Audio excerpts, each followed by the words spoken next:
Hi everyone, my name is Nitesh Kumar and आज मैं आपके सामने एक पॉडकास्ट शुरू करने जा रहा हूँ। ये पॉडकास्ट बोलिए, इंटरव्यू बोलिए, क्योंकि हमारा एक टास्क दिया गया था हमें, जिसमें हमें किसी भी इंसान का इंटरव्यू लेना था। तो सबसे पहले मैंने अपने रूममेट को ही चुना, जिसमें मैं इनसे कुछ सवाल पूछूंगा। सवाल पर्सनल, प्रोफेशनल, फाइनेंशियल, जो भी इन कैटेगरी में है बेसिकली, ठीक है। तो मैं कोशिश करूंगा कि जो सवाल मैं पूछूं मुझे उनका अच्छे से अच्छे जवाब मिल सके, क्योंकि मैं चाह रहा हूं कि ये एंटायर कन्वर्सेशन बहुत अच्छी तरीके से हो, ताकि आपको भी देखने में मजा और हमें भी कुछ सीखने का मौका मिले। तो हम लोग शुरू करते हैं। मेरा नाम नितेश कुमार हुआ और हमारे गेस्ट हैं आज के चिराग केसरी। चिराग केसरी जी, अपने बारे में कुछ कहना चाहेंगे आप? हाँ, तो जैसा कि ये हमारे रूममेट है, अभी नई नई ज्वाइनिंग किए हैं और मेरे को इनके साथ बहुत अच्छा लगता है रहने में, और ये हमसे कुछ इंटरव्यू करना चाहते हैं, तो मैं उनका कोशिश करूंगा कि अच्छे से जवाब दे पाऊँ। Thank you. हाँ चिराग केसरी जी, तो मेरा पहला सवाल आपसे है कि आप है कहाँ से? मैं एक्चुअली पटना बिहार से बिलोंग करता हूँ। पटना में मैं पटना सिटी से रहता हूँ, और मेरा जो बिजनेस है एक्चुअली टॉयज और गिफ्ट है। तो मैं अभी रांची में एक्टिंग के लिए है जी। तो आपका भी सेम पैशन है जो मेरा है, जो मैं जो करने के लिए यहाँ पे रांची में आया हूँ, अभी वही करने के लिए। जी हाँ। तो हम दोनों का पैशन कहीं ना कहीं सेम है। मेरा दूसरा सवाल आपसे ये है कि आपकी जिंदगी में सबसे ज्यादा खुशी आपको किस चीज से मिलती है? जिंदगी में सबसे ज्यादा खुशी मिलती है हमको अपने शिव जी के पास बैठने से। जब उनके पास मैं जाता हूँ भक्ति करने के लिए और उनको देखता हूँ सामने से, तो मेरे को सबसे ज्यादा खुशी मिलती है। और दुख तकलीफ तो कभी मैंने सहा है, बट उस चीज को कभी मैं माइंड में कभी लेता नहीं। और खुशी की जैसी बात है तो सिर्फ और सिर्फ शिव जी, और कोई उपाय नहीं। आपके हिसाब से आपका जो सबसे सुप्रीम पावर शिव जी है, और आप जब भी दुखी होते हैं, कभी कष्ट में, तो आप उनके पास जाते हैं, अपना दुख सामने रखते हैं जी। तो कहीं ना कहीं मैं समझू कि आप बहुत ज्यादा मतलब कि डिवोशनल है, आप बहुत ज्यादा भगवान से समर्पित है, अपना को मानते हैं। इससे आपको क्या महसूस होता है?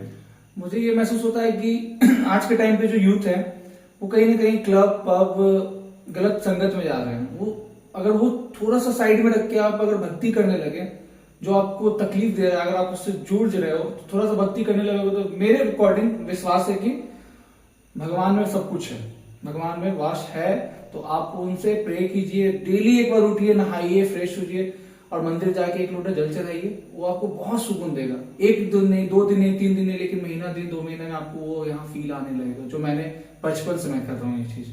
तो मेरे को खुशी है, सुकून भी है, और जो आपने कहा वो भी है मेरे। अगर मैं आपसे पूछूं एक बार, जैसे कि आप तो आस्तिक हैं, एक इंसान होता है नास्तिक, ठीक है। तो आप आस्तिक है तो आप बहुत खुश है, क्योंकि आपको लगता है कि आपकी जिंदगी के सारे दुख सुख सब कुछ ऊपर वाला देख रहा है, या तो अगर कुछ बुरा हो रहा है तो वो आपको साथ दे रहा है उस चीज को ठीक करने में। तो मुझे अब ये बात बताइए कि जो इंसान नास्तिक है उसका जिंदगी आपकी जिंदगी से किस तरीके से अलग है? तो जैसे कि आपने क्वेश्चन पूछा, बहुत अच्छा क्वेश्चन है। देखिए, आस्तिक नास्तिक तो ये कहा जाता है, ऐसा कुछ है नहीं। थोड़ा सा देखा जाए, देखिए अपने आप में फीलिंग एक होती है। मुझे शिव जी पे विश्वास है तो विश्वास है। अब किसी को है कि अरे भगवान होते हैं नहीं होते क्या पता, लेकिन बस दर्शन करना है, मंदिर जाना है, बस उससे मतलब रखते हैं, उसके बाद कुछ नहीं। तो नास्तिक लोगों का अगर मैं पॉइंट से बताऊं तो उनका नास्तिक होने का रीजन क्या है ना, कि वो लोग गलत संगत में जा रहे हैं। गलत संगत, जैसे एग्जाम्पल दूं, नशे के चंगुल में बेरोजगार हो रहे हैं तो नास्तिक कहला रहे हैं। कुछ नहीं मिल रहा है तो गलत काम कर रहे हैं, चोरी चकारी कर रहे हैं, तो ये सब एक नास्तिक कहेंगे। अगर आपको उनपे शिव जी पे, मतलब शिव जी आप जो भी भगवान को मानते हो, अगर आपको उनपे विश्वास है कि वो हमको अच्छा देंगे, अच्छा मेरे साथ करेंगे, तो जरूर आप नास्तिक नहीं कराइएगा। जरूरी नहीं कि भक्ति करना नास्तिक आस्तिक होता है, नहीं, बिल्कुल नहीं। आप अच्छा कर्म कीजिए ना, आज नहीं, कल नहीं, परसों नहीं, महीना दिन बाद नहीं, साल भर, वो फल मिलेगा, लेकिन आप अच्छा कर्म तो करके देखिए। अब आप सोच रहे मेरे साथ कुछ हो ही नहीं रहा, बेरोजगार है, दारू पी रहे, नशा कर रहे, लड़की बाजी कर रहे, चोरी चकारी कर रहे, 2 नंबर का काम, क्या फायदा? वो एक पल की खुशी मिलती है आपको। आपका कहने का मतलब ये कि हम अपने कर्म पे ध्यान दें। बिल्कुल। आप कोई इंसान है अपना कर्म कर रहा है तो वो आस्तिक है जी बिल्कुल। जो आदमी कर्म नहीं कर रहा वो नास्तिक है जी। तो जैसे कि मैं समझ पा रहा हूँ कि आपका ये जो अप्रोच है आस्तिक और नास्तिक के प्रति, मुझे बड़ा अच्छा लगा कि जनरली हम जो डेफिनेशन सुनते हैं आस्तिक और नास्तिक के प्रति, जिसमें लोग अपने आप को जब आस्तिक कहते हैं तो भगवान समर्पित करते हैं, और नास्तिक कहते हैं तो भगवान समर्पित नहीं करते हैं। लेकिन आपने आस्तिक कह के आप अपने इंसान को अपने कर्म से समर्पित करा दिया, और जो इंसान नास्तिक है वो कर्महीन है। आपने ये नया डेफिनेशन दिया, तो हमें काफी अच्छा लगा, बहुत नया सीखने का मौका मिला इन 2 शब्दों के बारे में आपके द्वारा। मेरा अगला सवाल आपके साथ ये है कि आपके लिए आपके लिए एक आम दिन कैसा रहता है? मेरे लिए जैसे अगर मैं पटना की बात करूं, आज से 8 महीने पहले की बात है, मैं 8 महीने मतलब 8 महीने हुए मुझे रांची आया मैं और इस एक्टिंग फील्ड में। तो अगर आज से पहले 8 महीने की बात करूं तो मेरा बिजनेस, और मैंने बिजनेस में कंटिन्यूटी है, कभी भी शॉप मेरा बंद नहीं होता है। सुबह 8 बजे खुलता है, रात को 11 बजे बंद होता है। उस बीच में जो लंच ब्रेकफास्ट और थोड़ा सा दोस्तों के साथ मोमेंट्स था तो वो है। अब यहाँ आने के बाद क्या हो गया ना मेरा, कि कभी कभी अगर ब्रेक मिल जाता है तो मेरे को ना ऑकवर्ड फील होता है। क्यों ब्रेक करने का रीजन, क्यों छुट्टी मिला एकेडमी में? एकेडमी एक मेरा, जैसे मैं मंदिर शिव जी के जाता हूँ, एकेडमी में मेरे लिए वो मंदिर हो चुका है। अगर मैं उसको एक दिन ना देखूं ना तो यहाँ पे ना अजीब सा फीलिंग होना, क्यों नहीं आज, क्यों सर ने वीक ऑफ रखा है, क्यों आज छुट्टी है, क्यों आज सब ऐसा चल रहा है। नहीं, अगर मैं मान लीजिए अगर किसी दिन छुट्टी एकेडमी नहीं भी जा रहा हूं तो उस दिन मेरे को एक चांस रहता है कि मैं एकेडमी की तरफ से गुजरूं, तो उसको देखता हूं ना तो लगता है हाँ भाई चलो मैं एकेडमी आया हूं। भले ऊपर जाके एकेडमी में क्लास में नहीं बैठता हूं, बट लगता है कि हाँ ठीक है। अगर वो भी ना हो पाए कभी तो घर में एक वीडियो बना लिया, मोनोलॉग शूट कर लिया, उससे मेरे को फील आता है कि चलो मैं एकेडमी एक्टिंग से ओरिएंटेड कुछ काम कर रहा हूँ। तो मेरा ये है, कहीं ना कहीं आप एक्टिंग को एक भक्ति की तरह मानते हैं। बिल्कुल। और एकेडमी आपके लिए एक मंदिर भी है, बिल्कुल। तो आप इस कला से इस तरीके से जुड़े हुए हैं कि आप हर दिन इस कला से कुछ न कुछ अगर जुड़े रहने के लिए आप कोई ना कोई काम आपको मौका मिलता है तो आप करते रहिएगा, आप उससे पीछे नहीं हटिएगा। काफी अच्छी सोच है आपकी। मेरा अगला सवाल आपसे ये है कि बचपन की कोई याद जो आपको अभी तक याद है? देखिए, अगर यादें की बात करूं तो मेरे याददाश्त बहुत कमजोर है। मैं अभी एक आपको बता देता हूँ, बहुत बचपन की बात है, जब मैं 2 साल का था, नहीं 2 नहीं 3 साल का था, मेरे को मेरे पापा पास फर्स्ट टाइम मारुति वाहन कार थी। मुझे आज भी याद है, हम लोग रांची आ रहे थे मारुति वाहन से, पूरे 7 लोग थे उस मारुति वाहन में। और मेरे को पता नहीं बचपन से या अभी पता नहीं, बचपन से शायद मुझे क्रेज है कार सीखने का और कार चलाने का। तो क्या हुआ था ना, मेरे पापा स्प्राइट लाने गए थे, मेरे को फ्रंट सीट पर ड्राइवर सीट पर बैठा के, और की लगी हुई थी ओमनी में। तो मेरे को ये भी याद है, मेरा गाड़ी का नंबर 9727 था, मेरे को सब याद है अच्छे से। तो क्या हुआ ना, उन्होंने बोला कि मैं आ रहा हूँ स्प्राइट लेके सबके लिए, गर्मी बहुत है, और तो तुम कुछ छुड़ा नहीं गाड़ी में। अब मेरे अंदर था, भैया बच्चे होते हैं नटखट, तो मेरे अंदर था, तो मैंने क्या किया, फर्स्ट गियर पर गाड़ी डाल दिया। वो तो कहो कि आगे पोल था, पोल पर जाके गाड़ी रुक गई।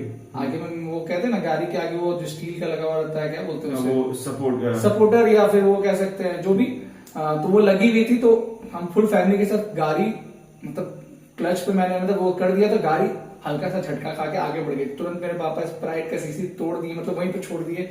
और मेरे को ये बताया, इतना तो मेरे नहीं आता, बट मेरे पापा ने ऐसा बताया। लेकिन मुझे इतना याद था कि मैंने वो गाड़ी का गियर आगे किया था। तो बचपन की बेस्ट याद है, और अपने बहन के साथ टाइम स्पेंड किया हुआ वो भी बचपन की याद है। और मैंने बचपन में एक बार कुछ कांड भी किया, तो वो भी मैं बता देता हूँ। एक्चुअली क्या होता है, मुझे कभी मेहंदी नहीं पसंद है, मेहंदी से मुझे बहुत, मतलब देखता हूँ तो नफरत है। तो अब तो खैर छू लेता हूँ, अलग बात है। तो मेरी बहन ने मुझे मेहंदी लगा दिया, तो मैं सोया था। तो मुझे जब पता चला, जब मैं उठा आधे घंटे बाद, मुझे पता चला मेहंदी को किसने लगाया, कोई बोल नहीं रहा है। और मैं उस टाइम शायद 8 या 9 ईयर्स का था, तो मैंने अपनी बहन को थप्पड़ भी मारा था। तो मुझे ये याद है कि बचपन का, जैसे आपने इंसिडेंट याद दिला, बहुत ऐसी बातें करूंगा तो बहुत लंबी चलेगी, बट ये 2 इंसिडेंट मैं आपको बताया, तो ये मेरे लाइफ में बहुत रह गई। हाँ जी। तो कहीं ना कहीं बचपन में जो आपने बताई, वो स्प्राइट वाली बात बताई आपने, तो कहीं ना कहीं आप स्प्राइट पीते हुए कार चला रहे थे, इस तरीके से सिचुएशन? नहीं, एक्चुअली वो मेरे पापा ने स्प्राइट लाने गए थे, वो सामने एक मतलब रोड के कॉर्नर में उन्होंने कार पार्क किया था, और बोले कि मैं आ रहा हूँ। मतलब मेरे पापा कार ड्राइव नहीं करते, एक्चुअली मेरे मामा पापा दोनों गए थे उतर के, और मुझे कार में हमेशा आगे बैठने का शौक है। तो इस कारण आज मैं ड्राइवर बन चुका हूँ अपने घर का, तो आज भी आगे ही बैठता हूँ। तो वो जब गए तो वो बोल के गए थे कि बेटा कुछ मत करना, ठीक है। लेकिन आपने अपने मन से गियर को आगे कर दिया। हाँ, तो गाड़ी थोड़ा सा आगे चलेगी, पूरे फैमिली, मेरी दादी, मम्मी, पापा, बड़े सब लोग थे, वो लोग डर गए, अरे गाड़ी अपने आप आगे कैसे चल, कि और उनमें से किसी को ड्राइव नहीं आता, मामा को। तो वो इंसिडेंट मेरे को आज भी याद है, मैं 3 साल का था, ये याद आ गया मुझे। इससे मुझे एक बात पता चली आपके बारे में कि आप अपने मन की बहुत सुनते हैं, आपको जो सही लगता है वो करते हैं, आप रूल्स पे बिलीव नहीं करते, आप रूल्स को तोड़ सकते हैं। नहीं, वो बात नहीं, रूल्स तो रूल्स होती है, लेकिन आज के टाइम पे बना है रूल्स तोड़ने के लिए, तो थोड़ा सा रूल्स को तोड़ना बहुत जरूरी है। अगर कहूँ तो रूल्स तो फॉलो करते हैं, जैसे ट्रैफिक है, रूल्स फॉलो करना पड़ता है, लेकिन कहीं ना कहीं आप देखिएगा कि आज के टाइम में रूल्स बहुत कम लोग फॉलो करते हैं। जहां लिखा है नो पार्किंग, वहां पार्किंग कर देंगे, जहां लिखना है कि पेशाब नहीं करना वहीं पेशाब करेंगे, जहां लिखना है थूकना नहीं थूकते। तो नहीं, ये रूल्स तो समाज के बने हुए रूल्स है, लेकिन एज एन इंडिविजुअल कुछ कुछ नियम कानून है जो हर इंसान खुद के लिए बनाता है, मेरे या कुछ कुछ चीजें हैं जो हाँ। माँ बाप ने बता के रखी हो, बच्चे ये चीज करना है, ये चीज नहीं करना है, हाँ। तो उस चीज को आप कितना फॉलो करते हाँ नहीं, वो माँ बाप मेरे जो सबसे मतलब मेरे जो गुरु हैं, अगर पहला गुरु मैं मानूं तो मेरे बड़े पापा हैं और सेकंड गुरु मेरे पापा हैं, क्योंकि मैं बचपन से उनके पास रहा हूँ, अपने बड़े पापा के पास। तो एक्चुअली 10 साल मैं उनके साथ टाइम स्पेंड किया, अभी भी उनके साथ ही हूँ, बट 10 साल मैंने उन्होंने बहुत कुछ सिखाया जो आज मैं उसी सिद्धांत पे हूँ और उसी सिद्धांत पे चलना भी चाहूंगा। और रूल की बात करूं तो क्या है ना, कभी कभी मेरे को जो समझ में नहीं आता ना, ये पसंद नहीं है, तो मैं उस चीज को अगर छूऊंगा भी नहीं, उस चीज के बारे में सोचूंगा नहीं, लेकिन अगर पसंद है, उस चीज को करना है, जिद है, तो चाहे 1 दिन हो जाए, 2 दिन हो जाए, चाहे कितना दिन भी हो जाए, उसको करना है और उसको खरीदना है, लेना है, करना है, बस बात खत्म। ये चीज मैंने देख रखा है आपको, क्योंकि मैंने एक चीज नोटिस किया था, कुछ दिन पहले हमें एक मोनोलॉग दिया गया था राम के ऊपर, जो कि बहुत डिफिकल्ट था, बहुत लंबा था, लेकिन बावजूद उसके आपने अपना सारा मेहनत डाल करके उस चीज को याद किया, रिकॉर्ड किया, और अभी शायद आप कल आज एडिटिंग का काम नहीं करते, तो मुझे ये चीज बड़ा अच्छा लगा। एडिटिंग से आपने याद दिलाया, अभी मैंने एक अपने फ्रेंड से शेयर कर रहा था, तो उसने बोला बैकग्राउंड ठीक नहीं है, तो मैं उसको कल एकेडमी में जाके शूट करूंगा। जैसे कि एकेडमी में कल छुट्टी है, आप लोग जा ही रहे हो मोनोलॉग शूट कर, ब्लॉगिंग शूट करने के लिए गोस्टन कॉलेज, तो कल मेरे पास टाइम है, तो मैं 1 टेक में इसको कंप्लीट कर लूंगा। आई नो, मुझे पता है कि 1 से 2 टेक में मैं कंप्लीट कर लूंगा, मुझे अच्छे से याद है। तो ये जिद है अंदर में कि जो मिला है उसको करूँ, चाहे कैसे भी करूँ, उसके लिए उसमें सीखना पड़े तो सीखूंगा, तो मेरे को ये करना है। जी, मैं आपको बता दूं दोस्तों, like he is from Bihar and I am from Jharkhand, तो मुझे एज अ झारखंडी, मुझे एक चीज बिहारी लोगों की बहुत अच्छी लगती है कि इनके अंदर जो दृढ़ निश्चय किसी चीज को करने का होता है, बहुत एक्सट्रीम लेवल पे होता है। ये कोई भी चीज पे अगर ठान लेते हैं तो वो कर जाते हैं। तो आपको भी इनसे बहुत कुछ सीखने का जरूरत है, सीख सकते हैं आप कि किस तरीके से आपको कोई चीज को अचीव करना है, तो आप एक मन में ठान लीजिए, फिर आप कर भी सकते हैं। मेरा अगला सवाल आपके साथ ये कि आपके हिसाब से जिंदगी का सबसे बड़ा लेसन क्या है?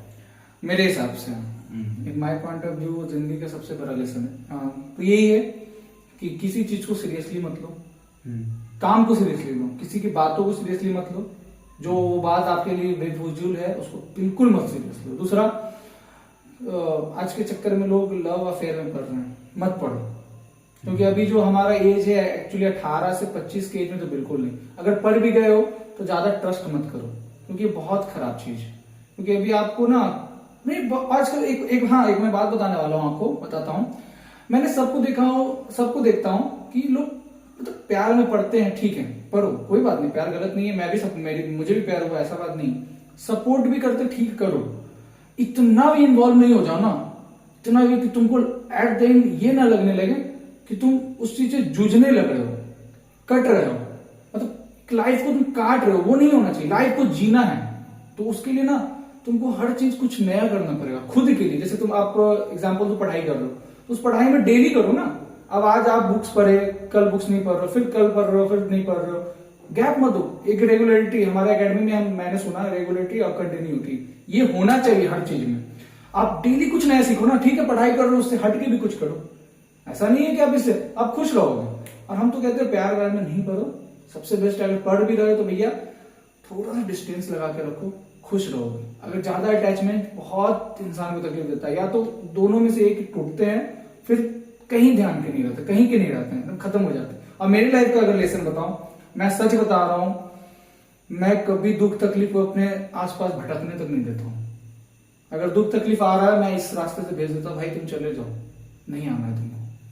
कभी भी आप मुझसे मिलोगे, आप तो इतने टाइम से मेरे साथ हो, लगभग 1 महीना हो गया, आप कभी मेरे को तकलीफ में अगर देखो तो बताओ मुझे, कभी नहीं हो ही नहीं सकता। मैं तकलीफ में हूं, मेरे चेहरे पर वो नूर दिखेगा ही नहीं कि बंदा दुख में नहीं। आपके चेहरे में नूर दिखता है, खुशी वाला, इसलिए जी। तो ये सवाल था मेरा आपसे, जो कि पर्सनल लाइफ पे था, आपके बैकग्राउंड पे था। अब मेरा जो नेक्स्ट सीक्वेंस है वो है वर्क और मनी, मतलब काम और पैसे के ऊपर, ठीक है। तो मेरा आपसे अगला सवाल ये है कि आप काम के रूप में अपने आप को अभी तो आप एज एन एक्टर अपने आप को प्रिपेयर कर रहे हैं, इन फ्यूचर आप अपने आप को 5 साल में कहाँ देखते हैं? इन फ्यूचर जी, मैं 5 साल में अपने आप को कहाँ देखता हूँ, तो देखिए, अगर पहले तो मैं अपने बिजनेस पॉइंट ऑफ व्यू से बोलूंगा। मैं बचपन से बिजनेस कर रहा हूँ, मुझे बीच में बिजनेस का इतना ज्यादा एक्सपीरियंस हो चुका हो, लगभग 90% मैं ट्रेंड हूँ, 10% अभी भी नहीं हूँ, क्योंकि पोजीशन पर अभी नहीं गया हूँ, लेकिन 90% इतना है कि आफ्टर 5 इयर्स बाद मैं बिजनेस करूंगा और ये रग में हमारे, तो ये छूटेगा नहीं। और एक्टिंग पॉइंट ऑफ व्यू से बोलो तो आज से 5 साल बाद मैं मुंबई में एक बड़े स्क्रीन पे खुद को देखना चाहता हूँ as an actor in Tollywood, at Tollywood. Tollywood या Bollywood? Tollywood, not Bollywood. Bollywood में प्रोजेक्ट मिलेगा मैं करूंगा, नो डाउट, बट मुझे टॉलीवुड में ही जाना है। मैं इसलिए एक्टर बनने आया हूँ क्योंकि बॉलीवुड में बहुत नेपोटिज्म है, गंदगी है, वहां पर बहुत तरीके से रूल रेगुलेशन के फॉलो नहीं करते हैं, और ये बहुत चीजें मैं खुल के तो नहीं बोलूंगा इस चीज में। बट टॉलीवुड में आप जाओ, मैं सच बता रहा हूँ, मैं हैदराबाद जाके बहुत सारे, मतलब अभी जब रिसेंटली मैं हैदराबाद गया था तो एक फिल्म की शूटिंग हो रही थी, दमदार खिलाड़ी जी, हाँ, उसमें जो एक्टर है राम पोतनी, वहाँ बहुत क्लीन तरीके से होता है। अच्छा हाँ, मेरे को वो वाइब बहुत अच्छा लगा। मैं रामोजी फिल्म सिटी गया था तो एक ट्रेन का शूट हो रहा था, आप देखना दमदार खिलाड़ी, उसमें शूट है एक ट्रेन का। उसमें जो अन्नू का रोल की है मैम, अनुपमा मैम नाम है उनका, तो उनसे उनको भी मैंने दूर से देखा था, शूटिंग चल रही थी तो वहां पे दिखाया गया था। तो एक बॉलीवुड का भी मैंने एक्टिंग है वहां देखा है, मैंने मुंबई गया था, मुंबई फिल्म सिटी में, वहां भी मैंने देखा। और तो उन दोनों में मैंने बस एक दिन में मुझे पता चल गया क्या है क्या नहीं है जी। तो वो मुझे फील होता है, और एज एन एक्टर मैं टॉलीवुड में ही जाना चाहता हूँ, और टॉलीवुड में अपने आप 5 साल बाद देखूंगा, और मैं अपने आप से वादा करता हूँ कि आज से 5 साल बाद मैं एक बड़े स्क्रीन पर जरूर आऊंगा। इसमें मैं आपको एक चीज बताना चाहूँ कि जैसे कि आपकी अभी वर्तमान में आपकी जो भाषा वो हिंदी है और इंग्लिश है, लेकिन अगर आप टॉलीवुड में जाना चाहते हैं तो आपको एक नई भाषा सीखनी पड़ेगी। तो आप नई भाषा सीखने के लिए तैयार है? हाँ बिल्कुल, मैं इसलिए अभी नई भाषा नहीं सीख रहा हूँ, मैं बता रहा हूँ, मैंने पूरा प्रिपेयर रखा है, मैंने अपने टाइम टेबल को पूरा मैनेज कर रखा है कि कब कहाँ क्या करना है। इसलिए अभी नहीं सीख रहा हूँ, पहले हिंदी तो शुद्ध अच्छे से बोल लूँ, उसके बाद जब मैं ट्रेन हो जाऊंगा, जब मुझे ग्रीन सिग्नल मिल जाएगा यहाँ से, तो फिर 2 से 3 महीना बहुत भाषा सीखने के लिए बहुत है। तो 2-3 महीना मैं उस पर ध्यान दूंगा। जब मैं यहाँ से रांची छोड़ के जब मैं मुंबई के लिए निकलूंगा ग्रीन सिग्नल, उस बीच में जो मेरे को 3 से 4 मंथ गैप मिलेंगे सर के अकॉर्डिंग, उस बीच में लैंग्वेज सीख लूंगा। तो इस पे मैं अगर आपको एक सजेशन देना चाहूँ कि अगर आप यहाँ से अगर मुंबई जाते हो, ठीक है, तो मुंबई है हिंदी फिल्म इंडस्ट्री, आपको काम करना है तेलुगु फिल्म इंडस्ट्री में, तो आपको फिर तो हैदराबाद जाना चाहिए। नहीं, वो मुंबई से होता है। अच्छा, मुंबई से होता है। एक्चुअली मैं बता देता हूँ, मेरी 2 बुआ है, एक अनुमेहा मोहन और एक सुप्रिया केसरी। वो भी केसरी है, अनुमेहा मोहन जो भी वो केसरी है। एक्चुअली वो बॉलीवुड में ड्रेस डिजाइनर, सुप्रिया केसरी जो है वो मॉडल है। आप उनको फेसबुक पे गूगल पे सर्च करना, आज पतली दुबली सी है, बहुत अच्छी है। तो उन्होंने बताया, मैंने पूछा था टॉलीवुड के लिए कि ऐसे ऐसे जाना पड़ेगा चेन्नई, बोले कि चेन्नई रह सकते हो बट अपॉर्चुनिटी तुमको मुंबई से मिल जाएगा, क्योंकि बहुत सारे ऐसे कास्टिंग डायरेक्टर्स है जो तुमको टॉलीवुड के लिए ऑडिशन लेते हैं, ऑनलाइन भी भेजते हैं, तो तुमको वहां सर्च करना पड़ेगा। बट बहुत है, तुमको नहीं जरूरत है जाने का चेन्नई और मतलब तमिल में। अगर तुमको घूमना है, देखना है, समझना है, तब तुम जाओ हैदराबाद, चेन्नई, बैंगलोर, एक्टर्स से मिलो। काम आपको मुंबई से काम मिलेगा, वो उसके लिए नहीं जाना पड़ेगा। आप अभी भी देख लो ना, बहुत सारे शूटिंग हो रहे हैं, अभी भी एक शूटिंग चल रही है, जो क्या नाम है, जो एक एक्टर डायरेक्टर का क्या नाम है जो जवान किए थे, इटली, क्या नाम है, एटली। अभी उसका शूटिंग मुंबई में चल रहा है, एटली के साथ जो अल्लू अर्जुन एक मूवी बनाने वाला है। रिसेंटली अभी मैंने पॉडकास्ट देखा अल्लू अर्जुन का, तो बताया उन्होंने कि मुंबई में शूटिंग चल रहा है, एड्रेस ये है, लोकेशन, तो सब मुंबई में ही होता है। मुंबई, हाँ, अच्छी बात। मेरा अगला सवाल आपसे है कि आपको अपने काम में सबसे अच्छा क्या लगता है? मुझे सबसे अपने काम में अगर अच्छा लगता है, अगर एक्टिंग में है तो सबसे अच्छा लगता है कि अगर मुझे कोई चीज दिया गया है, चाहे वो मोनोलॉग हो या फिर कोई स्टेज प्ले हो, स्ट्रीट प्ले हो, या कोई भी काम अगर सर दे रहे हैं, सर के अकॉर्डिंग और मेरे अकॉर्डिंग बता रहा हूँ, तो वो करने में अच्छा लगता है। उस चीज को, उस काम को पूरा बखूबी एंजॉय करके, हाँ, उस कैरेक्टर को, उस डायलॉग्स को, उस मोनोलॉग्स को मैंने सब बखूबी एंजॉय करता हूँ। और क्या बोला आपने अभी, एक काम को एंजॉय करना। चलो, हाँ, मैं अपने काम को नहीं, खुद को एंजॉय करता हूँ। काम को तो एंजॉय एक अलग हो गया, लेकिन खुद को एंजॉय, खुद को खुश रखो, खुद एंजॉय हो जाएगा। मैं सच बता रहा हूँ आपको, मैं अभी तक, मैं जब से यहाँ पे रह रहा हूँ, ठीक है, उतने दिनों से मैं यहाँ पे आपके साथ हूँ। अभी जो मोमेंट मेरे साथ गुजर रहा है, मुझे इतना अच्छा लगा, मैं आपको बता नहीं सकता। मुझे ऐसा लग रहा है कि मैं अभी कहीं और ही हूँ। मुझे लग नहीं रहा कि मैं हूँ और मैं अभी इस घर पे हूँ। मुझे लग रहा है मैं अभी कहीं और ही हूँ, क्योंकि होता है ना कि वो फीलिंग, एक सेंस ऑफ फ्लो, कनेक्ट, वो फील हो रहा है, मुझे बड़ा अच्छा फील हो रहा है अभी। चलिए, मेरा अगला सवाल है, ठीक है, अगर आपको मौका मिले तो आप कौन सा काम करना पसंद करेंगे भविष्य में? मौका मिले तो ऑब्वियसली एक्टिंग और बिजनेस तो करूंगा ही करूंगा, क्योंकि जैसे एक बहुत सारे लोगों को, मैं अभी जब एकेडमी में हमारे सेशन होता है तो हर एक बंदे का क्वेश्चन होता है खाली टाइम में क्या करेंगे। जैसे सर ने बताया ब्लॉगिंग करेंगे, योगा करेंगे, सिंगिंग करेंगे, एंकरिंग करेंगे, डांसिंग करेंगे, सब कुछ, बट हम तो कहते हैं बिजनेस करेंगे। जैसे कि मैं आपको बता दूं दोस्तों कि he belongs to Bania community और बिजनेस करना इनके ब्लड में है। So like we also can learn that thing कि बिजनेस करना कुछ बुरी बात नहीं है। एज एन एक्टर, मैं भी एक एक्टर हूँ, ये भी एक एक्टर, तो हम भी फ्यूचर में बिजनेस ही करेंगे। बिजनेस इन द सेंस कि we will be a product और हमें अपने आप को बेचना है कि हम अपने को जितना ज्यादा महंगा बना सकते बनाएंगे, अपने को बेचेंगे, चाहे वो मूवीज के थ्रू, चाहे एड्स के थ्रू, चाहे सीरियल्स के थ्रू, चाहे किसी भी फिल्म प्रोसेस के थ्रू। तो वो एक तरह से बिजनेस ही है, जो कि इनका ही मानना है, क्योंकि ये भी उसी कम्युनिटी से बिलोंग करते हैं और इनका भी बिजनेस करना पैशन है। एक बात कहूंगा बिजनेस से, तो आप देख लो, मतलब ऐसे कौन क्रिकेटर और ऐसे कौन इंडियन मतलब तेलुगु में फिल्म में या कोई भी ऐसा कोई एक्टर एक्ट्रेस बताओ जो बिजनेस नहीं कर रहे। जी, सब बिजनेस। एज एन होटल खोल रहे हैं, एज एन वो आपको रेस्टोरेंट खोल रहे हैं, अपना एकेडमी खोल रहे हैं, फिर अपना क्रिकेट एकेडमी खोल रहे हैं, क्या नहीं, उनको बिजनेस ही कर रहे हैं ना। डांस एकेडमी है, सिंगिंग एकेडमी, सब बिजनेस ही हो गया ना जी। ये अपना ब्रांड कर रहा है। अब वो एग्जांपल ले लीजिए सलमान खान का, ह्यूमन बीइंग, सॉरी, तो ऑब्वियस वो सब ब्रांड है ना। तो आपने भविष्य में प्लान सोच रखा है? हाँ ऑब्वियस, मैं भविष्य क्या, मैं इन दिनों 2 साल में ही करने वाला हूँ। जी। मेरा अगला सवाल आपसे ये है कि महंगाई के बारे में आप क्या सोचते हैं? महंगाई और उसके बाद आप क्या कर सकते हैं? देखिए, सोचते हैं और क्या कर सकते हैं, ठीक है, बहुत अच्छा सवाल है। महंगाई तो है, ऑब्वियस है, लेकिन महंगाई उनके लिए है जो बेरोजगार है। ठीक है। हाँ, इसलिए कि वो जैसे अब एक एग्जांपल जो फरारी कार की, जो उनके जिनके पास जो वर्क कर रहे हैं, जो मेहनत कर रहे हैं, उनके लिए, जिनके पास पैसा ज्यादा है, उनके लिए फरारी कार कुछ नहीं है, छोटा सा रकम है। अब हम लोग के लिए वो महंगा है, इसलिए महंगा क्योंकि हम लोग उस लेवल तक नहीं सोच पा रहे हैं। हम लोग क्या है ना, मेहनत कर रहे हैं, बस मेहनत कर, लेकिन उस लेवल तक नहीं सोच पा रहे हैं, तो महंगाई।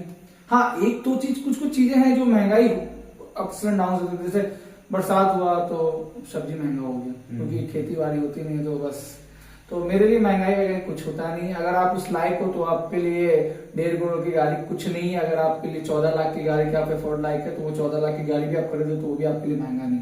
महंगाई कुछ नहीं है। जो बेरोजगारी कर रहे हैं, जिसके पास कुछ नहीं, वो बोलते हैं कि पेट्रोल महंगा होगा, ये नहीं, क्या भाई क्यों? आज रोड पे चलने का जगह नहीं है, गाड़ी बिक रही है, पेट्रोल पंप पर जब जाओ तो भीड़ रहती है जी। भाई मैं बता रहा हूँ, यहाँ पे 97 रुपए पेट्रोल है, पटना में 110 रुपए। कितना डिफरेंस है। जब मैं पेट्रोल भरवाने जाता हूँ 4 व्हीलर लेके, तो कहते भैया 1 घंटा टाइम लगेगा। आप देख सकते हैं कि इनका दिमाग नंबर्स पे कितना एक्टिव रहता है। मैंने नंबर्स की बात नहीं की, पर इन्होंने एग्जैक्ट नंबर बता दिया कि पेट्रोल का दाम क्या चल रहा है। तो we really appreciate that kind of mindset, जहाँ पे इंसान हर तरीके से अपने आप को एक्टिव रख रहा है ना। तो वो बहुत अच्छी चीज है आज के टाइम पे। मेरा अगला सवाल आपसे ये है कि आपको लगता है कि मेहनत का फल हमेशा मीठा होता है? बिल्कुल, सब्र का फल मीठा होता है, मेहनत का फल भी मीठा होता है। और मेहनत का फल मिलता है? बिल्कुल, आप मेहनत कीजिए, सब मिलेगा। और आप मेहनत कर ही नहीं रहे, कर रहे भगवान भगवान भगवान भगवान, क्या करेंगे? भगवान भी उसी को देते हैं जो मेहनत करता है, जो स्ट्रगल करता है, जो खुद में तकलीफ, जब तक खुद में तकलीफ नहीं होगा। जैसे हम लोग अपना एग्जाम्पल ले लें, हम जब तक खुद में तकलीफ नहीं सहेंगे, एक्टर कहां से बनेंगे? 4 डायलॉग बोल लिए हैं स्टेज पे, 4 परफॉर्म कर लिए, 50 प्ले कर लिए, 50 जगह जाके, कुछ नहीं हो। खुद पे और मेहनत कीजिए जितना हो रहा। अब आप, जैसे सर ने कल ही बात की थी कि आपको एक अच्छा सा डॉक्यूमेंट्री फिल्म मिल गया, बड़ा पर्दे पे काम मिल गया, तो आपका एकदम निश्चिंत होकर बैठ जाएगा, नहीं और सोचना है कि उससे बड़ा पर्दा पे कैसे जाए, हम लीड में कैसे हैं। तो वही मेहनत करते रहिए ना। आप अगर पढ़ाई में मेहनत कर रहे हैं, अच्छा आज 1 ही लाइन पढ़े, कल 1 लाइन पढ़ेंगे, ऐसा नहीं। आज पूरा बुक खत्म कीजिए, अगर आप में कैपेसिटी, बुक खत्म कीजिए, आधा ही खत्म कीजिए, लेकिन कीजिए। तो मेहनत तो करना पड़ेगा भाई, तभी फल मिलेगा, नहीं तो। हाँ, लेकिन ये मिलेगा जरूर, ये मैंने एक्सेप्ट किया है। मैं बता रहा हूँ, एक्चुअली इतना बात हुआ तो छोटा सा ही लाइन बोलूँ, ज्यादा नहीं। मैं जब रांची आया तो बहुत स्ट्रगल किया रूम के लिए। जो बंदा पिछले 24 साल में, कभी 23 साल में किसी चीज की कमी नहीं, ना रहने का, ना खाने पीने का, कुछ भी नहीं, वो बंदा आके किसी और क्या रहा है, गंदगी रूम में, पंखे नहीं है रूम में, वहां दिन काट रहा है, फिर दूसरी जगह चेंज कर रहा है, फिर तीसरी जगह चेंज कर रहा है, पानी चेंज हो रहा है, खाना चेंज हो रहा है। इसके कारण बहुत मेरा हेल्थ डाउन हो गया।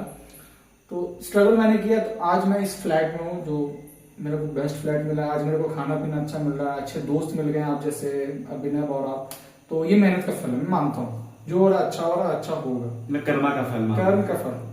चलिए, काफी अच्छा लगा सुन के। मेरा अब अगला जो सवाल होगा आपसे वो होगा सोसाइटी और ओपिनियंस के बारे में, ठीक है। मेरा अगला सवाल आपसे ये है कि आपके नजरिए से आज के समय का सबसे बड़ा समस्या क्या है? आज के समय का सबसे बड़ा समस्या क्या है? समस्या यही है कि जितने भी हमारे यंग यूथ के लोग हैं जी, वो गलत राह पे जा रहे हैं। जैसे मैंने आपको पहले ही बोला, इसके पहले वाले में गलत राह पे जा रहे हैं। दूसरा, मेहनत नहीं करना चाह रहे, सब कुछ इजी चाहिए, सब कुछ जॉब भी चाहिए भैया, एक अटेम्प्ट में नहीं निकला छोड़ देंगे, फिर दूसरा जॉब जाएंगे, फिर दूसरा चीज नहीं हुआ तो तीसरा जॉब जाएंगे। नहीं जाना चाहिए, मेहनत करो, उसी पे ध्यान दो ना, शायद आपको वो अच्छा 10 बार में मिल जाए। मेरा आपसे इस विषय में एक सवाल था कि आपने ये बात बोला कि मेहनत करो, एक बार मैंने बोला दोबारा मिल जाएगा, ये बात बोला। अब मुझे ये बात बताइए, मेरा जो माइंडसेट है, मेरा जो सोच कहता है कि मुझे ऐसा लगता है कि बिहारी लोगों में जो माइंडसेट होता है कि होगा क्यों नहीं, होगा क्यों नहीं, ये माइंडसेट कहाँ से आता है? ये कैसे आप डेवलप करते हैं? बिहारी लोग में होगा क्यों नहीं, हाँ, कैसे ये माइंडसेट आता है? ये माइंडसेट तब आता है क्योंकि हमने ना, क्या है ना, हमारा जो जन्म जब होता है ना, जब हम लोग 4-5 साल के हो जाते हैं, हम लोगों को ना इस तरह का से कुछ दिखा दिया जाता है या हम लोग खुद देख लेते हैं, तो हम लोग के अंदर जहन में आ जाता है कि जब हमारे माँ पापा इतना कष्ट सह के कर रहे हैं तो क्यों नहीं करेंगे, हमसे भी होगा, हम भी करेंगे, हम करेंगे, क्यों नहीं करेंगे, एक बार में नहीं होगा 10 बार में। मैंने अभी रिसेंटली एक विकास नाम का लड़का है, अभी मैं पटना गया था रक्षाबंधन, हाँ, तो बहुत टाइम पहले मैं उससे मिला था एक शादी में, तो मेरे को कैसे पहचान के पता नहीं, तो मैंने उससे बात की थी शादी में 12 ये याद है 12 फेब को मैं उससे शादी में मिला था, वो मेरे को ये नहीं याद, ईयर नहीं याद है। तो वो बंदा मेरे को रक्षाबंधन के दिन बाइक पे मिला, तो उससे मैंने पूछा कि क्या कर रहे हो, उसने कहा कि भाई बीपीएससी यूपीएससी। मैंने पूछा कि तुमसे मैं इतने टाइम पहले कोई मिला तो तुम यही कर रहे हो, अभी बोले भाई क्यों नहीं करेंगे, मेहनत कर रहे हो ना, हमको यही मेरे जहन में यही करूंगा, और करूंगा तो करूंगा, निकालूंगा, तुम्हारे पास आके मिलूंगा, मुझे ये चीज अच्छी लगी कि जैसे मैं सोचता हूँ, जैसे सामने वाले सोच रहे हैं, बहुत अच्छा लगता है ये चीज कि बिहारी में ये चीजें करना है। और बिहारी में एक चीज ये भी है कि अगर गुंडैती पे उतर गए तो फिर आप उसके आगे नहीं टिक सकते हैं, चाहे कितनों भी आप नेता रहिए, कुछ भी रहिए, वो अपने अंदर भैया दुर्गम खान है, बस सीधा सा मान लिए तो ठान लिए तो बस करना है, चाहे सामने कोई भी है। ये चीज मेरे अंदर भी है, मैंने भी मेरे ईगो पे भी आया है बहुत कुछ, तो मैंने किया कुछ, बस करना है। आप देख सकते हो दोस्तों कि एज अ बिहारी, आप अगर बिहारी नहीं हो तो आपको ये चीज सीखना चाहिए, किस तरीके से माइंडसेट डेवलप करना चाहिए। जो लोग बहुत जल्दी गिव अप कर देते हैं, बहुत जल्दी लोग हार मान जाते हैं, उनको ये माइंडसेट रखना चाहिए कि किस तरीके से आप अपने आप को इतना स्ट्रांग बना ले कि आपसे ऊपर कुछ है नहीं, ये होगा कैसे नहीं, क्योंकि हमारा दिमाग जो है इतना पावरफुल है कि इससे आप कुछ भी करा ले वो कर सकता है। तो मेरा अगला सवाल आपसे है कि आपके गांव या शहर में सबसे ज्यादा किस चीज की कमी है? मेरे गांव शहर में ट्रैफिक, गांव नहीं शहर में, मैंने गांव देखा है। कमी किस चीज? हाँ मैं बताऊँ, मैंने गांव देखा एक्चुअली, तो गांव तो मेरा कभी कोई रहा नहीं, क्योंकि मैं तो शहर से बिलोंग करता हूँ, कभी गांव देखा नहीं, गया नहीं, मतलब गया हूँ, रहा नहीं कभी। तो मेरे शहर में एक ही चीज करनी है, वो है रूल्स, नियम। लोग नियम नहीं मानते, बिल्कुल नहीं। ट्रैफिक इतनी गंदगी है वहां पे, इतना नियम बनाया गया, नहीं मानते। लेकिन हाँ, इधर कुछ ट्रैफिक में सुधार नहीं हुआ, बट रूल्स फॉलो हो रहे हैं। हेलमेट जो रूल्स था पहले बहुत लोग नहीं मानते थे, तो अब सिटी एरिया में मैं देख रहा हूँ कि लोग हेलमेट लगा के चल रहे हैं, तो ये चीज अच्छी बात है। पर ट्रैफिक नहीं, बिल्कुल ट्रैफिक को नहीं मानते, किधर भी गाड़ी किधर भी चलाना। सबसे मेरे शहर का पटना का सबसे बड़ा प्रॉब्लम है ट्रैफिक, और कुछ भी नहीं। बाकी सब तो ठीक है। हाँ, क्राइम तो होता है, ऑब्वियस क्राइम तो सुधरने वाला नहीं, मुझे पता है, बट सबसे अगर गंदा चीज है तो ट्रैफिक, बहुत गंदी चीज है पटना की, और स्पेशली सिटी, पटना सिटी। मेरा आपसे अगला सवाल ये है कि आपको लगता है कि देश में कुछ बदलाव की जरूरत है? बिल्कुल ऑब्वियस। हमारा देश 10 नंबर पे क्यों रहे जी, हमारा देश 1 नंबर पे क्यों नहीं है? तो ये बदलाव की जरूरत है, और इस देश में बदलाव की जरूरत हम इंसान कर सकते हैं। ये जो लोग भी कहते हैं मोदी जी क्या करेंगे, मोदी जी तो इतना कुछ कर रहे हैं हमारे। आप भी उनको सपोर्ट कीजिएगा। अब आप हिंदू मुस्लिम में लगे हैं, विपक्ष के पार्टी में लगे, कुछ नहीं होने जाना। देश के आप देश के हर एक जनता को, हर एक नागरिक को अपना काम अच्छे से अपने काम कीजिए ना, ईमानदारी से कीजिए ना। नहीं एक्चुअली हम भी ईमानदार नहीं है, बात तो कहा जाए हम खुद ईमानदार नहीं, दूसरे को क्या बोलेंगे। हर चीज में तो आप फायदा ढूंढते हैं ना, तो कुछ उससे फायदा हो जाए, कुछ उससे फायदा हो जाए, कुछ गलत कर दे तो भैया कहाँ से देश आगे बढ़ेगा, नहीं बढ़ सकता। जी चलिए, मेरा आपसे अगला सवाल ये है कि आपके हिसाब से आम आदमी की सबसे बड़ी ताकत क्या है? मेरे हिसाब से आम आदमी की एक, मेरे पॉइंट ऑफ व्यू से, या मेरे पॉइंट ऑफ व्यू से पूछ रहे हैं आप और या मेरे पूछ रहे हैं? आपके पॉइंट ऑफ व्यू से बताइए, और आप एक आम आदमी के पॉइंट ऑफ व्यू से बता सकते हैं। सबसे बड़ी ताकत क्या है उनकी? तो अगर देखा जाए तो ताकत ये है उनकी कि जो जैसा मैंने सुना है, लोग कहते हैं कि आम आदमी की जो ताकत है वो है उनका वोट, जिससे वो किसी देश का नेता चुनते हैं। तो आपका भी यही मानना है? हाँ ये तो है, वोट तो है, वो क्या हमें वोट देना चाहिए? वोट तो सब ऑब्वियस, अगर आप 18 है आपका वो वोटर आईडी कार्ड बना तो ऑब्वियस देना चाहिए बिल्कुल। हर जब भी अगर आपको जिस चीज का भी मतलब जिस चीज का वोट हो रहा है आपको करना चाहिए। एक नॉर्मल क्या कहते हैं अध्यक्ष के रूप में वोट हो रहा है आपके कॉलोनी में, या फिर देना चाहिए जी। हाँ तो ये मैं मानता हूँ। मैंने अभी तक एक वोट भी नहीं दिया है, एक्चुअली नहीं देने का रीजन है मैं जब वोट देने का टाइम आता है या तो मैं दिल्ली में रहता हूँ या फिर मुंबई। अभी रिसेंटली मैं दिल्ली में था जब वोटिंग हुआ, फिर अभी सेकंड वोट हुआ तो मैं रांची में था, फिर उससे पहले जब वोट हुआ तो मैं फिर भी मैं दिल्ली में था। तो मैंने अभी तक वोट नहीं दिया है। इनफैक्ट मेयर भी जो हमारे यहाँ बनते हैं उनका भी वोट नहीं दे पाया।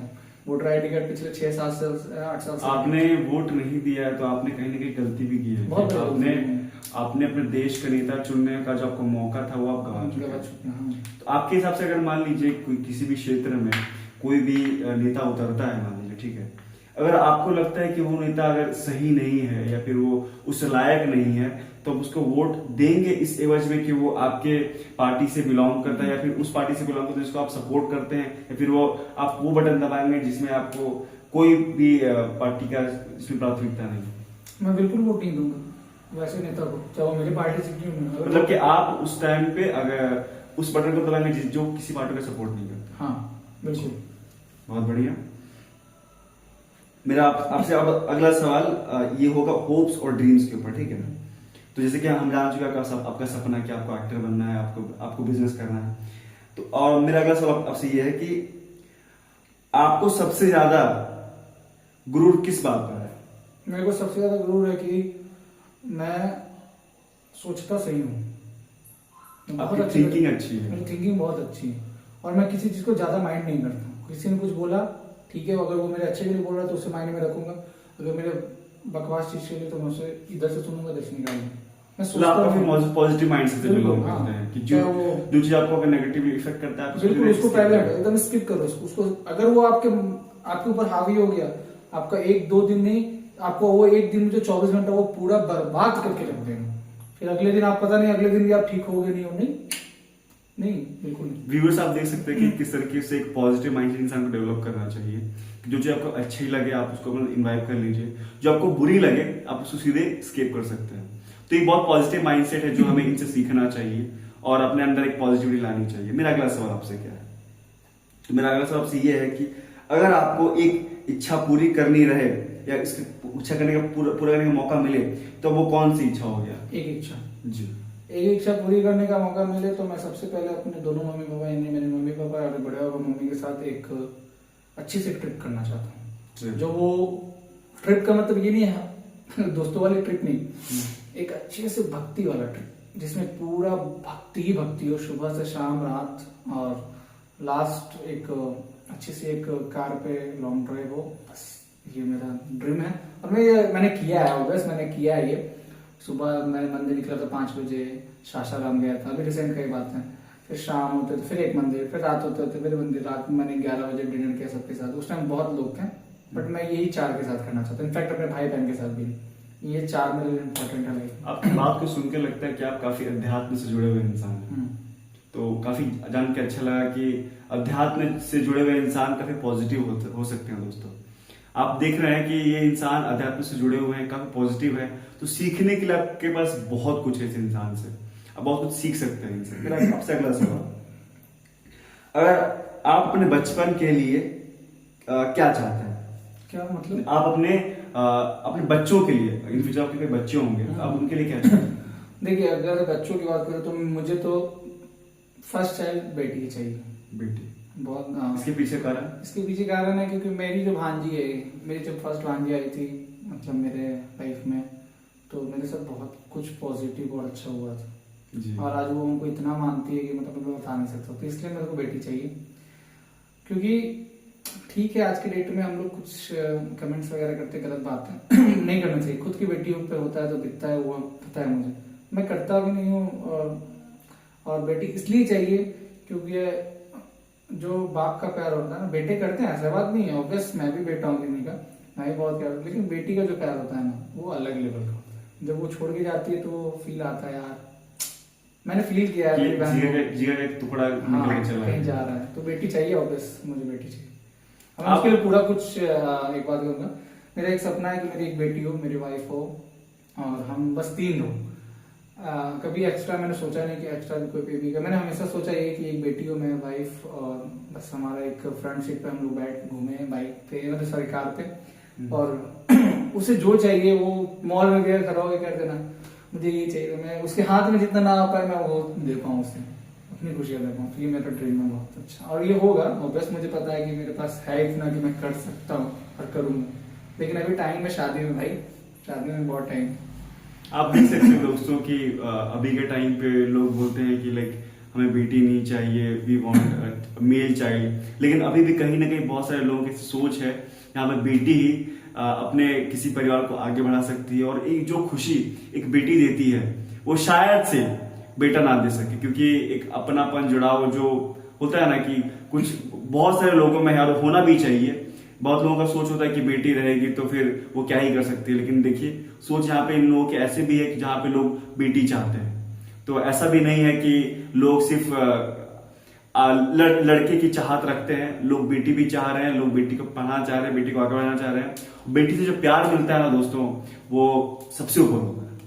मेरा आपसे अगला सवाल ये है कि आने वाले 10 साल जो होंगे हमारे लिए, वो मुश्किल भरे होंगे या फिर अच्छे होंगे आपके हिसाब से? देखिए सिर्फ अगर अपने पॉइंट ऑफ व्यू से बताऊं, अपने लिए तो अच्छे होंगे, क्योंकि आप जिस लेवल पर काम करोगे ना वो आपके लिए अच्छा होगा, सुकून होगा। हाँ, लेकिन आने वाले 10 साल में अगर पूरे समाज के प्रति बोलो बहुत मुश्किल है, क्योंकि समाज हमारा गर्त में जा रहा है। गर्त में इन द सेंस लोगों में समझ की कमी हो गई है, गलत राह पे चलना चालू कर दिए हैं। हाँ, ये चीज बोलूंगा कि प्रेमानंद महाराज जी के कारण बहुत लोग सुधर चुके हैं। इनफैक्ट 35 to 40 अराउंड बंदे को मैंने देखा है परसेंट, तो उस प्रेमानंद जी के महाराज से बहुत कुछ सीख रहे हैं, तो ये अच्छी बात है। बाकी आने वाले 10 साल में हमारा देश, हमको मुझे तो नहीं लगता कि आगे बढ़ेगा, क्योंकि जिस हिसाब से लोग चल रहे हैं ना वो बहुत गलत है, और अगर सुधर गए तो ठीक है, तो फिर यहाँ है तो यहाँ हो जाएंगे, बट नहीं लगता ऐसा। हाँ, अपने पॉइंट ऑफ व्यू से कहूंगा तो मैं जितनी मेहनत करूंगा अपने लाइफ को बहुत लग्जरी टाइप से जीना चाहता हूँ, लग्जरी तरीके से खाना चाहता हूँ, रहना चाहता हूँ, पीना चाहता हूँ, घूमना चाहता हूँ, अपने पॉइंट ऑफ व्यू से मैं बता रहा हूँ। तो मेरा इसमें एक सवाल था कि आप बोल रहे हैं कि सही दिशा पे नहीं चल रहे, तो आपके हिसाब से उन्हें ऐसा क्या करना चाहिए वो जो जिसकी वजह से वो सही दिशा पे चलने लगे? पहले तो नशा छोड़ दो, ठीक है? हाँ, नशा छोड़ दो। डेली का नशा करना कोई खराब बात नहीं है, आजकल सब जगह चलता है, ड्रिंक्स करो कोई दिक्कत नहीं, बट लिमिटेड भी नहीं। डेली मत करो, एक ओकेजन पे एक पार्टी में पी लिए चला। डेली सिगरेट मत पियो, कभी दोस्तों के साथ मिले पी रहे हैं, डेली पी रहे हैं, क्या दिक्कत, क्या जरूरत है? कभी ओकेजन में हो या कभी मूड गया चल भाई पी लियो। खैर मैं तो नशा मुक्त, नशा से बहुत खतरनाक, क्योंकि मेरे बड़े पापा से मैंने एक वादा कर रखा है और ये कभी नहीं होगा मेरे से, ये वादा टूटेगा नहीं। उन्होंने मुझे एक चीज बोला था कि मेरे घर में किसी ने आज तक नशा नहीं किया, तो तुम घर के बड़े बेटे हो तो तुमसे उम्मीद करता हूँ कि तुम नहीं करोगे। तो ये वर्ड यहाँ लगा, क्योंकि उनको ये भरोसा है कि ये घर का बड़ा बेटा, सब एक्चुअली बड़ा बेटा तो हूँ, सब कुछ हैंडल मैं ही करता हूँ घर पे। आज भी कुछ भी लेना हो भैया मेरे से पूछे बिना नहीं आएगा घर में, वो कुछ भी हो जाए। तो उनसे एक वादा मैंने किया है 2014 की नहीं 15 में उनके एनिवर्सरी टाइम जब उनका सिल्वर जुबली, तो मैंने उनसे वादा किया है और आज तक मैंने कभी नशा नहीं किया। तो ये मुझे अपने आप में प्राउड, ये तो मैं प्राउड करता हूँ खुद पे, चाहे कि कोई माने नहीं, ये प्राउड मुझे पूरा है, भयानक वाला प्राउड है। कभी करूंगा नशा नहीं करना चाहिए। और बताइए और क्या नहीं करना चाहिए? हाँ, आपका क्वेश्चन क्या था? सॉरी, कि हमें क्या नहीं करना चाहिए? हाँ, मतलब देश के, मतलब देश को सही करना। हाँ, तो पहले तो आप नशा हो गया, नेगेटिव चीज सोचना छोड़ दीजिए कि मेरे साथ नहीं हो रहा, नहीं हो रहा, होगा, सकारात्मक रहिए ना, पॉजिटिव रहिए, सब होगा। फिर आप आजकल तो इतना कुछ अपॉर्चुनिटी काम करने लगे, क्यों आप लावारिस बैठे हैं, जुआ खेल रहे हैं दोस्तों के साथ, क्यों आप बाइक पे लफड़ाबाजी कर रहे हैं, क्यों करना? अब वही आप जो 3 घंटा घूमने में व्यस्त, घूमिए, लेकिन घूमिए भी उस चीज के लिए जिससे सीख मिले, जगह को एक्सप्लोर कीजिए जिससे तो आपको यहाँ सुकून मिले। अब आप घूम रहे हैं, अब एग्जाम पारसनाथ चले गए, मस्ती करने भी चले गए, अब पारसनाथ गए तो यहाँ सुकून मिला नहीं ना, मैंने आप मस्ती करने चले गए, पारसनाथ करने के लिए सबको घूमना, हाँ घूमिए ना, सुकून मिले उसको। तो आप लावारिस में क्यों घूम रहे हैं? आप काम कीजिए, वो 3 घंटा जो आप बेरोजगारी कर रहे हैं, आप इतना कुछ है भाई डिजिटल में, तो इतना कुछ आप घर बैठ के पैसा कमा सकते हैं, अर्निंग कर सकते हैं, आप ब्लॉगिंग कीजिए, अर्निंग कर सकते हैं, आप एक से एक वेबसाइट आ जा गया है। मैं खुद कभी कभी मोबाइल से पैसा कमा लेता हूँ, मैं बताऊंगा नहीं ऐप का नाम, बट मैं खुद कर लेता हूँ, क्यों बताऊं? तो आप खुद पे ध्यान दे नहीं रहे हैं तो देश कहां से आगे बढ़ेगा? अब जैसे एक फिल्म में डायलॉग था, मैं बताता हूँ, एक 2-3 बंदे बेरोजगार में थे, तो उसने क्या कहा ना पता है? वो एक बंदे ने कहा कि तुम लोग के कारण देश आगे नहीं बढ़ रहा, उसने कहा कि हम लोग के कारण क्यों नहीं बढ़ रहा? तो भैया तुम लोग तो बेरोजगारी कर रहे हो ना, जुआ खेल रहे हो बैठ के यहाँ पे तुम। मैं बता रहा हूँ, अच्छा खासा शरीर है तो आप बेरोजगारी कर रहे हो, लावारिस लफंडे कर रहे हो। जिनका पैर नहीं है वो माउंट एवरेस्ट चढ़ गए, जिनका पैर नहीं वो माउंट एवरेस्ट चढ़ गई, जिनकी आंख नहीं है वो भी माउंट एवरेस्ट चढ़ गई, जिनके हाथ नहीं है वो भैया तीर वाहन चला के आज गोल्ड मेडलिस्ट है। तो क्यों हमारे पास तो पूरा कुछ है भाई, हम तो खुद ही एक सिस्टम है, क्यों नहीं कर सकते? करो, कुछ भी करो, हमारा देश आगे कैसे नहीं बढ़ेगा?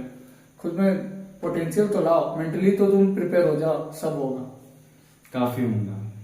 जैसे आप देख सकते हो दोस्तों, काफी मोटिवेटेड है और उनकी बातें सुन के तो मैं भी बहुत ज्यादा एनर्जाइज हो गया हूँ कि किस तरीके से हमें समय का सही सदुपयोग करना चाहिए, पैसे नष्ट नहीं करने चाहिए, सही लोगों के बीच में रहना चाहिए, ताकि हमारी सोच, हमारा दिल, हमारा दिमाग, हमारी आत्मा सही जगह रहे और सही तरीके से अपने देश को, अपने आप को, अपने परिवार को आगे बढ़ा सके, जीवन को और बेहतर बना सके। सो धन्यवाद चिराग जी, आपसे मिलकर बहुत अच्छा लगा, आपसे बात करके बहुत अच्छा लगा। हम चाहेंगे दोबारा आपको बुलाएं और आपसे और बहुत सारी बातें करें। So thank you so much. Thank you everyone for watching my video, and hope you will subscribe to my channel and support me also. Thank you so much.